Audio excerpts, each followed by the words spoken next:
Hello viewers, welcome back to this channel. This is your educator Monalisa. চলো 25টা question ইংলিশের নিয়েছি, সেই সেটটা আজকে কমপ্লিট করে নেব। প্রথমে যে কোয়েশ্চেনটা রয়েছে দেখো, এখানে প্যাসিভ ভয়েস করতে বলা হয়েছে, the postman had delayed the letter. তো এটার জন্য যে অপশান 4টে রয়েছে সেই অপশানগুলো আমি তোমাদের আগে বলবো, যে তোমরা আগে দেখে নাও। তো তারপরে আগে সিলেক্ট করো যে কোনটা কারেক্ট অ্যান্সার হবে। দেখো, the postman had delayed the letter, এখানে যেটা কারেক্ট অ্যান্সার হবে সেটা হচ্ছে the letter had been delayed by the postman. এটা হচ্ছে এটার কারেক্ট অ্যান্সারটা। প্যাসিভ ভয়েস করলে এটাই পাবো, কারণ দেখো had been delayed, the postman had been delayed হবে না by the letter, the letter was delayed, এটা তো হবেই না, কেননা হ্যাড ছিল, তার জন্য আমাদের বিন তো দিতেই হবে। তো সেটা কেবলমাত্র অপশান 2-এতেই রয়েছে। অপশান 2টা কারেক্ট অ্যান্সার হলো। নেক্সট দেখো কী আছে কোয়েশ্চেন নাম্বার 2-এতে, Sholay is one in the most popular Hindi movies. তো এখানে যে স্ট্রাকচারটা ইউজ করতে হয়, Sholay is one of the most popular, এই পার্টটা আমাদের ইউজ করতে হবে। অপশান 4টা হবে correct answer. Most popular, one of the most popular যখন থাকবে, মানে ওয়ান অফ দ্য দিয়ে যখনই কোনো সেন্টেন্সের মধ্যে তোমরা পাবে, একটা জিনিস খুব ভালো করে খেয়াল রেখো, ওয়ান অফ দ্য মোস্টের হলেই তারপরে যে নাউনটা বসে সেখানে প্লুরাল করতে হয়, মানে মুভিজ, মুভি করলে হবে না, মানে অনেকগুলো মুভি রয়েছে তার মধ্যে একটাকে নেওয়া হচ্ছে, ওই জন্য one of the best movies এইভাবে ব্যবহার করতে হয়। এখানে কিন্তু অবশ্যই প্লুরাল ইউজ করতে হয়, সেটা শুধুমাত্র একটা রুল, তোমাদের একটু মনে করিয়ে দেওয়ার জন্য বললাম। কিন্তু খেয়াল রেখো যে ওয়ান অফ দ্য মোস্ট এরকম ফ্রেজটা ইউজ হয়। তো অপশান 4টা কারেক্ট আনসার হলো। নেক্সট কি আছে, ইনকারেক্টলি স্পেলিং কোনখানে আছে তোমাদের বলতে হবে। 4টে স্পেলিং রয়েছে, এই স্পেলিংগুলোর মধ্যে কোনটা ইনকারেক্ট সেটা তোমাদের বলতে হবে। তো এখানে যেটা ইনকারেক্ট স্পেলিং, তোমরা অবশ্যই ভিডিওটা একটু থামিয়ে অ্যান্সারটা করার চেষ্টা করো। এখানে যেটা কারেক্ট স্পেলিং সেটা হচ্ছে লাক্সুরিয়াস। লাক্সুরিয়াস স্পেলিংটাতে এখানে ইনকারেক্ট আছে, এটার স্পেলিংটা হবে LUXURIOUS, লাক্সুরিয়াস, মানে বেশ বিলাসবহুল যে ব্যাপার সেটাকে বলা হয় লাক্সুরিয়াস। রেক্লিউস মানে হচ্ছে নিঃসঙ্গভাবে থাকা বা সলিটারি হিসাবে থাকা, মানে একাকী। সলিটারি মানে একাকী, TARY, সলিটারি মানে একাকী, লোনলি। ভার্চুয়াস মানে হয় ধার্মিক বা বেশ নৈতিক দিক থেকে উন্নত ভালো মানুষ আর কি, তাকে ভার্চুয়াস বলা হয়। প্রফিউস মানে হচ্ছে অনেক বা প্রচুর। স্ক্যান্টি হচ্ছে এটা অ্যান্টোনিম হবে। একটু ওয়ার্ডগুলো সম্পর্কে জেনে নিলে, তো এখানে লাক্সুরিয়াস ওয়ার্ডটাতে কিন্তু ভুল আছে, সেখানে স্পেলিংটা LUXURIOUS, এখানে RIAUS আছে। নেক্সট কোয়েশ্চেনটা দেখো কি আছে, সিনোনিম বলতে হবে ক্যাওসের। ক্যাওস মানে হচ্ছে একটা গোলমাল কিছু বা একটা কিছু, মানে যেখানে বলতে পারছো যে বিশৃঙ্খলা হয়ে আছে বা ডিসঅর্ডার একটা হয়ে আছে সিচুয়েশানটা, তো সেই জন্য জাম্বলড হয়ে আছে, এর জন্য যেটা কারেক্ট এটার সিনোনিম হবে, তোমরা ট্রাই করছো নিশ্চয়ই। তো এখানে যেটা হবে কনফিউশন, কনফিউশনটা হচ্ছে কারেক্ট অ্যান্সার, মানে বিশৃঙ্খল বা একদম বোঝা যাচ্ছে না কিছু সেরকম পরিস্থিতি। ডার্ট মানে ময়লা, টেনশন মানে জানোই উদ্বেগ, বা ফিউশন মানে হচ্ছে মিক্স একটা বোঝায়, মিক্স থাকা আর কি। তো সেখানে কারেক্ট আনসার হবে কনফিউশন। নেক্সট কোয়েশ্চেনে চলে যাচ্ছি, ইনকারেক্টলি স্পেলিং কোনখানে আছে বলতে হবে। এই 4টে যে ওয়ার্ড রয়েছে, এই 4টে ওয়ার্ডের মধ্যে কোথায় তোমাদের ভুল আছে সেটা দেখো। এখানে যেটা ভুল আছে সেটা হচ্ছে পেসিমিস্ট ওয়ার্ডটাতে, খুবই সহজ, এটা দেখতে পাচ্ছ, পেসিমিস্ট ওয়ার্ডটাতে কিন্তু ভুল আছে। পেসিমিস্টের স্পেলিং কী হবে, PESSIMIST, পেসিমিস্ট মানে হচ্ছে যে আর কি বলতে পারো যে অপটিমিস্ট আর পেসিমিস্ট। অপটিমিস্ট মানে আশাবাদী, আর এক যে নিরাশাবাদী, হবে না এরকম নেগেটিভ ভাবতে থাকে, তাদের পেসিমিস্ট বলা হয়। অপোজিটটা হচ্ছে অপটিমিস্ট। অপটিমিস্টটা পরের যে ওয়ার্ডটা সেখানেই রয়েছে। ফ্যাটালিস্ট যে ওয়ার্ডটা ফেটের উপর বিশ্বাস করে, ফেট বা ভাগ্য নিয়ে যে বিশ্বাস করে তাকে বলা হয় ফ্যাটালিস্ট। নেক্সট কোয়েশ্চেনটাতে যাচ্ছি, দেখো কি আছে এখানে, অ্যান্টোনিম তোমাদের বলতে হবে ইল্যাটেড। ইল্যাটেড যে ওয়ার্ডটা, এটার বাংলাতে যে মিনিংটা হয় ইলেশন, ELATION, ইলেশন, ELATION। ইলেশনের তোমাদের এখানে কি ইলেটেডের অ্যান্টোনিম বলতে বলা হয়েছে, খেয়াল রাখবে এটা যে অ্যান্টোনিম বলা হয়েছে না সিনোনিম। অবশ্যই কিন্তু তোমাদের এখানে অ্যান্টোনিম বলতে বলা হবে, তারপরে কিন্তু ফার্স্ট যে অপশানটা থাকবে সেখানেই তোমাদের সিনোনিমটা দেওয়া থাকবে, যাতে তোমাদের নেগেটিভ মার্কিং হয়ে যায়। তো সেই জন্য খেয়াল রাখবে ইলাটেডের যে অ্যান্টোনিম, ইলাটেড মানে হচ্ছে আনন্দিত বা খুব প্রফুল্ল, তো অ্যান্টোনিমটা কী হবে দেখো, ডিপ্রেসড হবে। অপশান 2টা কারেক্ট আনসার হবে, তাই না। থ্রিল্ড মানে যেটা শিহরণ জায়গায় সেরকম, এক্সাইটেড মানে খুব উত্তেজিত সে, তাকে বলা হবে। তো ইলাটেড তার অপোজিট হচ্ছে ডিপ্রেসড বা দুঃখী। অপশান 2টা হলো কারেক্ট আনসার। তারপরে কি আছে দেখো, select the most appropriate meaning to the nines. To the নাইনসের মানে বলতে হবে, এটার মানে হচ্ছে যে সব কিছু যখন ঠিকঠাক অর্ডারে সাজানো থাকে বা পারফেকশন যেটাকে বলা হয়, টু পারফেকশন, একদম কারেক্ট, সেটাকে আমরা বলবো কি টু দ্য নাইনস। বাকি যেগুলো রয়েছে সেগুলোর মিনিং তোমরা জানোই মোটামুটি। নেক্সট ওয়ার্ডে চলে যাচ্ছি। তার আগে তবুও তোমাদের বলবো ইলাটেড যে ওয়ার্ডটা রয়েছে, ইলাটেড মানে হচ্ছে একটু ওয়ার্ডটার মিনিং জেনে নাও যে খুব উন্নত বা খুব সাবলাইম, মহৎ এরকম আর কি, বা সেখানে খুব সম্মানীয়, তাকে আমরা বলবো এক্সাল্টেড বলবো, ইলাটেড নয় এক্সাল্টেড বলা হবে। নেক্সট যে কোয়েশ্চেনটা আছে দেখো, অ্যাপেল অফ ওয়ান্স আই, খুব সহজ, এটা বারবার আমরা পড়েছি। এখানে কোনটা কারেক্ট আনসার হবে তোমরা অবশ্যই এটার আনসারটা করো, এবং এটার আনসার আমি কিন্তু বলবো না। যারা কারেক্ট আনসার করতে পারবে তারা জানিও, অবশ্যই কমেন্টে জানিও। তো দেখো কোনটা কারেক্ট আনসার হবে। নেক্সট কোয়েশ্চেনে যাচ্ছি। এখানে তোমাদের এরর ফাইন্ড আউট করতে বলা হয়েছে। Would you like to have some fries along with your coffee sir, ask the waiter. তো এখানে তোমাদের কারেক্ট কোন জায়গাটা এরর আছে সেটাকে বলতে হবে। এখানে যে পার্টটাতে এরর আছে সেটা হচ্ছে উড ইউ লাইকড। এখানে লাইকড কিন্তু হবে না, LIKE লাইক ইউজ করতে হবে, কেননা মডাল অক্সিলারিগুলোর পরে সবসময় ভার্বের প্রেজেন্ট ফর্ম বসে। মানে ক্যান, কুড, শুড, মে, মাইট, যে কটা তোমরা মডাল অক্সিলারি পাবে তারপরে যে ভার্বটা বসবে সেটা সবসময় কি হবে না প্রেজেন্ট টেন্সে বসাতে হবে, অর্থাৎ ভার্বের প্রেজেন্ট ফর্মটা সেখানে ইউজ করতে হয়। তার জন্য এখানে উড ইউ লাইক ব্যবহার করতে হতো, লাইকটা কিন্তু ভুল হলো। নেক্সট কোয়েশ্চেনে যাচ্ছি চলো।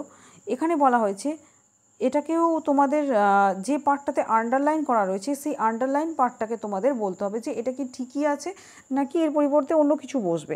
এটা টেন্সের ওপর থেকে একটা কোয়েশ্চেন আছে, এটা ফিল ইন দ্য ব্ল্যাঙ্কস করে এইভাবে কোয়েশ্চেনগুলো দেওয়া থাকতে পারে। Much of the truth about the mysterious death of her pet was not revealed.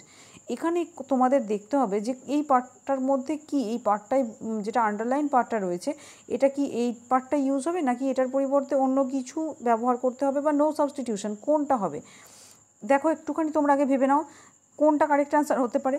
তো এখানে দেখো ওয়ার নট বিং রিলিজড হবে না, হ্যাভ নট রিভিলড হবে না, তো much of the truth about her pet এই টাইপের কোয়েশ্চেনটা ছিল।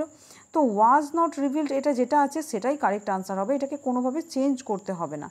তো অপশান 4 যেটা সেটা হচ্ছে অপশান 4 বলতে যেটা অপশান 3 নো সাবস্টিটিউশন সেটা হচ্ছে correct answer. Fill in the blanks রয়েছে দেখো, এখানে কি আছে দেখো, I read some dash of properties for sale on the internet before I call the agent. কী ধরনের জিনিস আমি প্রপার্টিজ ব্যাপারে পড়েছি, তো সেটার ব্যাপারে কি কি পড়েছি, মনোলগ। মনোলগ বলতে কি যে একা যে কথাগুলো বলা হয় সেটা মনোলগ। ডেসক্রিপশন মানে বিবরণ পড়েছি। আর্গুমেন্টস মানে যুক্তিতর্ক। স্পেস মানে হচ্ছে যে কোনো কিছু দুটো জিনিসের মধ্যেকার যে গ্যাপটা সেই গ্যাপটাকে বলা হয় কি স্পেস। তো এটাও হবে না। যেটা আসছে যে বিবরণ, আমরা কিছু পড়তে পারি কোনো কিছুর বিষয়ে জানার জন্য তার বিবরণটা পড়তে পারি, প্রপার্টিসের বিপরে বিবরণটা পড়েছি। তো ডেসক্রিপশন অপশান 2টা হবে এখানে কারেক্ট আনসার। প্রত্যেকটা ওয়ার্ডের কিন্তু আমি মিনিং বলে দিয়েছি যাতে তোমাদের বুঝতে সুবিধা হয় যে কেন এই উত্তরটা হলো না, এটা কেন হলো। এরর ফাইন্ড আউট করতে হবে। The supervisor wanted to known the pros and cons of the issue. এখানে যে পার্টটাতে এরর আছে তোমরা যদি একবার ভালো করে সেন্টেন্সটা রিডিং পড়ো অথবা আমি যখন বললাম তখনই যদি শুনে নাও তাহলে বুঝতে পারবে। টু এর পরে নোন আছে, তো টু এর পরে নোন এভাবে ইউজ না করে আমাদের কি বলতে হবে, টু এর পরেও ভার্বের প্রেজেন্ট ফর্ম সবসময় ইউজ হয়, সেই জন্য এই পার্টটাতে মানে ওয়ান্টেড টু নোন অপশান 2 পার্টটাতে এখানে এররটা আছে। নেক্সট কোয়েশ্চেনে যাচ্ছি চলো। Question number 13, one word substitution, a large bedroom for a number of people in a school or institution. যে একটা বড় বেডরুম যেখানে থাকে কোনো কলেজে বা স্কুলে বা মানে পাবলিক কোনো ইনস্টিটিউশনে, সেটাকে আমরা কি বলি, অ্যাসেম্বলি বলি। অ্যাসেম্বলি মানে যেখানে জমায়েত হয় সবাই, ডরমিটরি বলা হয় যেখানে সবাই একসঙ্গে ঘুমাতে পারে। তাছাড়া কিন্তু যে ওয়ার্ডসগুলো রয়েছে যেমন ধরো ক্রেশ, ক্রেশ যে ওয়ার্ডটা রয়েছে এটা হচ্ছে শিশুদের যে দেখা করার জন্য যে জায়গাটায় মানে ওয়ার্কিং মানে প্যারেন্টস যারা তাদের বাচ্চাদের দেখা করার জন্য যে একটা প্রতিষ্ঠান, তারা একসঙ্গে অনেকগুলো বাচ্চাকে সেই টাইমটা দেখাশোনা করে, সেটাকে বলা হয় একদম ছোট বাচ্চাদের, সেটাকে বলা হয় ক্রেশ। হোস্টেল তোমরা জানো, এগুলো হবে না, অপশান 2টা হবে কারেক্ট আনসার। নেক্সট কোয়েশ্চেনে যাচ্ছি। এখানে তোমাদের ইনডাইরেক্ট স্পিচ করতে বলা হয়েছে। The teacher said man is mortal. এটা তোমরা জানোই যে যেহেতু ইউনিভার্সাল ট্রুথের মধ্যে কিন্তু এই ধরনের ট্রুথের মধ্যে কোনো জায়গায় চেঞ্জ করতে হয় না। The teacher said that man is mortal, this will be the correct answer. The teacher said that man is mortal, option 4 এইটাই হয়ে যাবে এখানে কারেক্ট আনসার, অপশান 4টা। নিশ্চয়ই বুঝতে পেরেছো এটা। নেক্সট কোয়েশ্চেনে যাচ্ছি। অ্যান্টোনিম দিতে বলা হয়েছে হারমোনি। হারমোনি মানে কি বোঝায়? হারমোনি মানে হচ্ছে ঐক্য বা সঙ্গতি বা একত্র হয়ে থাকার ইউনিটি যেটা, সেটাকে বলা হয়। একে অপরের সঙ্গে সমঝোতা বজায় রেখে, সামঞ্জস্য বজায় রেখে, সুসম্পর্ক বজায় রেখে যে চলা, সেটাকে হারমোনি বলা হয়। তো সেটার জন্য এখানে আমাদের যেটা বলেছে অ্যান্টোনিম, এটা খেয়াল রাখবে খুব ভালো করে। সিনোনিম জানতে চেয়েছে না অ্যান্টোনিম জানতে চেয়েছে। তো অ্যান্টোনিম আমাদের একটা নেগেটিভে উত্তরটা দিতে হবে। তো হারমোনির যেটা মানে অপোজিট ওয়ার্ড হবে সেটা হচ্ছে কনফ্লিক্ট। কনফ্লিক্ট মানে কি? কনফ্লিক্ট মানে হচ্ছে যেখানে আর কি যুদ্ধ বিগ্রহ হচ্ছে বা দ্বন্দ্ব যেটাকে বলা হয়, তর্ক দ্বন্দ্ব, সেটা হচ্ছে কনফ্লিক্ট। কনকর্ড মানেও হারমোনি হয়, অ্যামিটি মানেও ঐক্য হয়, অ্যাকর্ড মানেও ঐক্য, এগুলো সব হচ্ছে সিনোনিম অফ হারমোনি। তো এই জন্য এগুলোকে আমরা সিনোনিম হিসাবে ধরবো, এগুলোকে ধরবো না। বাকি যে ওয়ার্ডসগুলো তোমাদের আমি সবকটাই বলে দিলাম, কিন্তু যে কেন ওটা হবে বা কেন কোনটা হবে না। নেক্সট কোয়েশ্চেনে যাচ্ছি। ওয়ান ওয়ার্ড বলেছে a group of people typically with vehicles or animals travelling together. তো এখানে অনেকজন মানুষ একসঙ্গে তাদের সমস্ত ভেহিকলস নিয়ে বা অ্যানিমালস নিয়ে, পশু নিয়ে একসঙ্গে ধরো মরুভূমির ওপর দিয়ে যে হেঁটে যায় দলবদ্ধভাবে, তাদেরকে কি বলে? অবশ্যই সেখানে তাদের ভেহিকলসগুলোও থাকতে হবে। এই ধরনের যে যারা যায় তাদেরকে বলা হয় ক্যারাভ্যান। ক্যারাভ্যান বলা হয়, এটা ভালো করে খেয়াল রাখো। অন্য ওয়ার্ডগুলো হবে না। ট্রুপ অফ মানকিজ হয়, এটা কালেকটিভ নাউন থেকে দেওয়া হয়েছে। গ্যাং অফ রবার্স হয়, কিন্তু এখানে যখন মানুষ একসঙ্গে যায় তাদেরকে বলা হয় কি? যে এখানে বলা হয় ক্যারাভ্যান। নেক্সট কোয়েশ্চেনে যাচ্ছে। Question number 17, the jungle was nearly dash so the progress was slow. মানে জঙ্গলটা কেমন ধরনের ছিল যে সেখানে কোনো একটা কাজের উন্নতি করা যাচ্ছিল না। তো এখানে যেটা কারেক্ট আনসার হবে, অপশানসগুলো দেখো, জঙ্গলটা ইমপেনিট্রেবল ছিল। মানে ইমপেনিট্রেবল মানে, পেনিট্রেবল মানে যেটা ভেদ করা যায়, ইমপেনিট্রেবল মানে যেটা চট করে ভেদ করা যায় না। তার মানে নিবিড় অরণ্য বা অভেদ্য অরণ্য, যেটাকে ভেদ করা যায় না, মানে খুব বেশি গহন অরণ্য, যেটা ঘন, সেই জন্য এখানে বলা হচ্ছে মানে নিবিড় অরণ্য, যেটা ভেদ করা যায় না, সেই ধরনের অভেদ্য বা নিবিড় অরণ্যকে আমরা বলবো ইমপেনিট্রেবল বা নিশ্ছিদ্র। মানে স্টোনের ক্ষেত্রে হলে বলা যাবে নিশ্ছিদ্র, ইমপেনিট্রেবল স্টোন, তখন আমরা বলবো নিশ্ছিদ্র, যেটা ছিদ্র করা যায় না। তো বাকি যে ওয়ার্ডসগুলো সেগুলোর মিনিংও আমি তোমাদের বলে দেবো, যাতে কনফিউশনটা থাকে না যে কেন ওটা হলো না। ইমম্যাটেরিয়াল মানে কি বোঝাবে? ইমম্যাটেরিয়াল মানে অবাস্তব, মানে যেটার কোনো ম্যাটার নেই বা মেটেরিয়াল যেটার নেই, সেটাই হচ্ছে ইমম্যাটেরিয়াল। ইমমর্টাল মানে হচ্ছে, ইমমর্টাল মানে অমর, যে কখনো মরে না, সারা জীবন বেঁচেই থাকে, তো সেই আর কি যার কোনো ডেথ নেই, তাকে বলা হবে ইমমর্টাল। ইমমোবাইল মানে কি? মোবাইল মানেই হচ্ছে চলন্ত, যার মধ্যে মানে চালনা শক্তি আছে, যেটা চলছে, সেটাকে আমরা মোবাইল বলবো। ইমমোবাইল যে ওয়ার্ডটা, এটার মানে হচ্ছে অচল বা নিশ্চল হয়ে যাওয়া, গতিহীন হয়ে যাওয়া। তো এগুলোও কিন্তু জঙ্গলটার ক্ষেত্রে আমরা এটা ব্যবহার করতে পারবো না, তার জন্য impenetrable is the correct answer. Select the most appropriate synonym দিতে বলেছে তোমাদের রেজুভিনেট। রেজুভিনেট মানে পুনরুজ্জীবিত করা বা নবীন হওয়া, কোনো কিছু নতুন হওয়া, সেটা। তো রিসেট মানে পুনরায় তৈরি করা, প্রথম থেকে করা, সেটা হবে না। রিটেক মানে আবার নেওয়া। রিটেল মানে আবার বলা, নতুন করে বলা। কিন্তু রিফ্রেশ মানে হচ্ছে সতেজ করা বা পুনরুজ্জীবিত করা। অপশান 4টা হবে কারেক্ট আনসার, রিফ্রেশ। এটাকে এখানে সিনোনিম করতে বলা হয়েছে, ওই জন্য option 4 is the correct answer. Next কোয়েশ্চেনে স্পেলিং এরর দেওয়া আছে। দেখো, স্পেলিং এরর তোমাদের এখানে বলতে হবে যে কোনটা ভুল স্পেলিং আছে, রংলি স্পেলড ওয়ার্ড কোনটা। কারেক্ট স্পেলিং কিন্তু বলতে দিতে পারে, সেটাও কিন্তু খেয়াল রাখবে। তো রং স্পেলিং কোনটা আছে এখানে দেখো, এখানে অফুলি, তারপর আছে আনডিউলি, ফেথফুলি, আনরুলি। এর মধ্যে কারেক্ট আনসারটা দেখো, ফেথফুলিটা হবে কারেক্ট আনসার।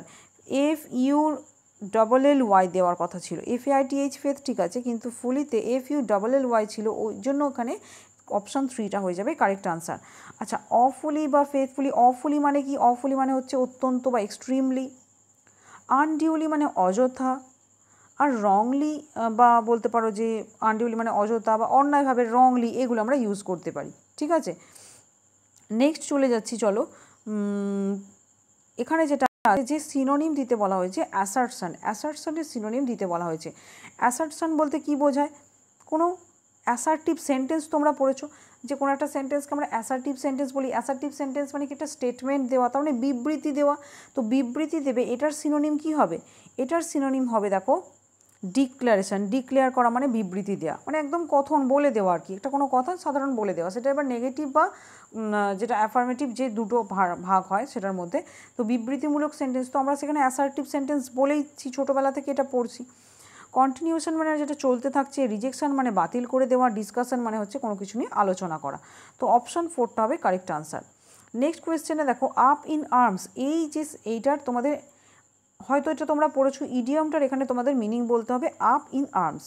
তো আপ ইন আর্মস মানে অ্যাংরি অ্যাবাউট সামথিং, কোনো কিছুর ব্যাপারে খুব রেগে থাকা, ওই জন্য আপ ইন আর্মস থাকা ওটাকে বলা হয়, বাকিগুলো কিন্তু হবে না। নেক্সট কোয়েশ্চেনে যাচ্ছি, কোয়েশ্চেন নাম্বার 22তে দেখো কি আছে, select the correct passive form of the given sentence. The police bit A number of protesters last night. তো এখানে যেটা কারেক্ট অ্যান্সার হবে, তোমরা অবশ্যই একবার অপশানসগুলো দেখো কোনটা কারেক্ট হতে পারে। আমি একটু সোয়াইপ করছি, এখানে দেখো a number of protesters were beaten by the police last night, option 3টা কারেক্ট আনসার আসছে। আর number of protesters were being beaten হবে না, আইএনজি ফর্মে ছিল না। অপশান 4-এ আছে number of protester had been beaten, এখানে তো হ্যাড কোথাও ছিল না, তো ওর জন্য এখানে। আর অপশান 1-এ দেখো হ্যাজ বিন বিটেনও হবে না, number of protesters were beaten এখানে হবে অপশান 3টা, অপশান 3টা হয়ে যাচ্ছে কারেক্ট আনসার। নেক্সট কোয়েশ্চেনে যাচ্ছি, কোয়েশ্চেন নাম্বার 23তে এখানে তোমাদের ফিল ইন দ্য ব্ল্যাঙ্কস করতে বলা হয়েছে। কি আছে দেখো, smartphones have become an essential part of our lives and their dash usage is now impacting human behaviour. মোবাইলের কেমন ইউজ করলে হিউম্যান বিহেভিয়ারে প্রভাব ফেলে, ইম্প্যাক্ট ফেলে মানে হচ্ছে প্রভাব ফেলে, এটা আমাদের লাইফের একটা এসেন্সিয়াল পার্টে পরিণত হয়েছে। এবার এটার কেমন ব্যবহারটা, অত্যন্ত ব্যবহার, তো এখানে আমাদের সেটা খেয়াল রাখতে হবে যে অত্যন্ত বেশি ব্যবহার সেটাকে আমরা কী বলে বলতে পারি। সবকটাতেই দেখো এক্সিডিং, এক্সেসিভ, এক্সিডিংলি বা এক্সিড এইগুলোর অপশানে রয়েছে। তো এক্সেসিভটা হবে কারেক্ট আনসার, কারণ এক্সেসিভটা এখানে হচ্ছে অ্যাডজেক্টিভ। তো এক্সেসিভ দেখো এখানে রয়েছে অপশান 2টা এক্সেসিভ। দেখো এক্সেসিভ কেন হবে, ইউজেজ বলতে, ইউজেজ মানে ব্যবহার, কেমন ব্যবহার, এটার কেমন ব্যবহারের কথা বলা হচ্ছে, ইউজেজটা তো নাউন, তো নাউনকে যেটা কোয়ালিফাই করবে সেটা অ্যাডজেক্টিভ, তাহলে এক্সেসিভ ইউজেজটা হবে। কেমন ব্যবহার না অত্যন্ত বেশি ব্যবহার, অপশান 2টা কারেক্ট আনসার হবে। এক্সিডিংলি অ্যাডভার্ব হচ্ছে, ওটা ইউজ করা যাবে না। এক্সিডিং যেটা সেটা অ্যাডভার্ব বা অ্যাডজেক্টিভ ভার্ব সব হিসাবেই ব্যবহার করা যায়, কিন্তু ওটা ঠিকভাবে এখানে ব্যবহার করতে আমাদের ঠিক এটা খাপ না। এক্সিডিং ইউজেজ এটা কিন্তু ইউজ করা যাবে না, এক্সেসিভ ইউজেজটা বেশি শোনাচ্ছে, ঠিকঠাক শোনাচ্ছে।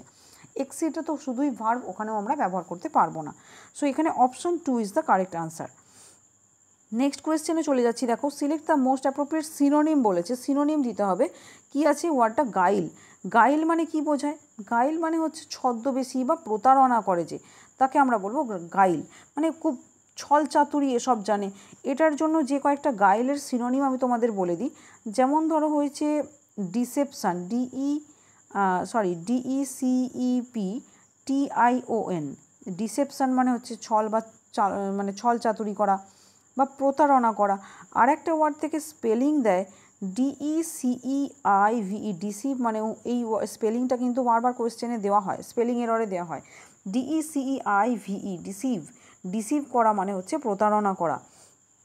এবার দেখো এখানে আমাদের গাইলের সিনোনিম বলতে বলা হয়েছে, তো গাইল মানে হচ্ছে প্রতারণা করা, তো এখানে যেটা কারেক্ট আনসার হবে ডিসিট, ডিসিভ, ডিসেপশন সব কিন্তু সিনোনিমাস, মানে গাইলের সঙ্গে এগুলো সব একসঙ্গে সিনোনিমাস, মানে প্রতারণা করা। তো ডিসিটটা হবে কারেক্ট আনসার। বাকিগুলোর মিনিং তোমাদের বলে দেবো, যেমন ধরো সারফেট আছে, সারফেট ওয়াটার মানে হচ্ছে অত্যন্ত বেশি। সিনসিয়ারিটি মানে হচ্ছে আন্তরিকতা। ইনটুইশন মানে হচ্ছে সহজাত প্রবৃত্তি, স্বাভাবিকভাবে যেটা আসে সেটা সহজাত প্রবৃত্তি। তো সিনসিয়ারিটি মানে কি বোঝায়, যে আন্তরিকতা বা অনেস্টলি যখন কিছু করা সেটা। এখানে যেটা কারেক্ট আনসার অপশান 3টা হলো কারেক্ট। নেক্সট কোয়েশ্চেনে যাচ্ছি, this is the last question for today. Select the correct indirect form of the given sentence. Do you attend the film festival at Goa every year, he asked. তো এখানে যেটা correct answer হবে সেটা তোমরা আগে অপশানসগুলো দেখো, আরও একবার কোয়েশ্চেনটা দেখাচ্ছি। এবার দেখো অপশানসগুলোর মধ্যে এখানে যেটা কারেক্ট আনসার হবে সেটা হচ্ছে হি asked me if I was attending the film festival at Goa every year. If I was attending এখানে এইভাবে দিতে হবে, কেননা এখানে দেখো ডু ইউ অ্যাটেন্ড, এখানে অপশান 3টা কারেক্ট আনসার হবে।